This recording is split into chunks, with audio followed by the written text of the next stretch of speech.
身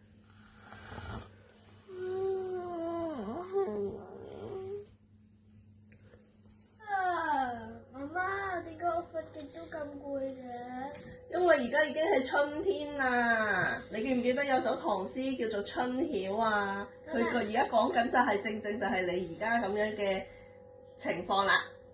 梗係記得啦，我有聽過㗎。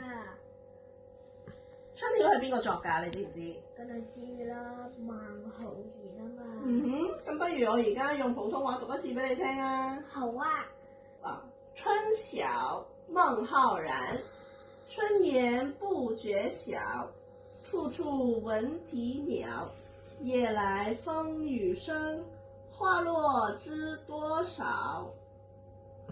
咁你又知唔知呢一首詩係講啲咩嘅咧？梗係知啦，佢描寫咗春天嘅景色。喺春天嗰陣時，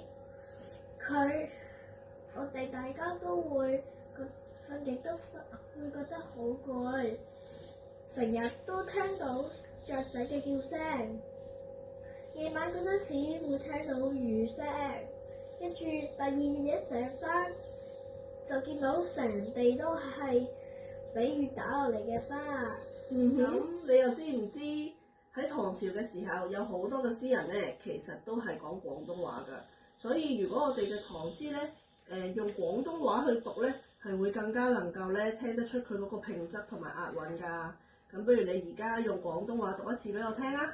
好啊。春曉孟浩然，春眠不覺曉，處處聞啼鳥。夜來風雨聲，花落知多少。咁你而家練完之後，有冇覺得精神咗咧？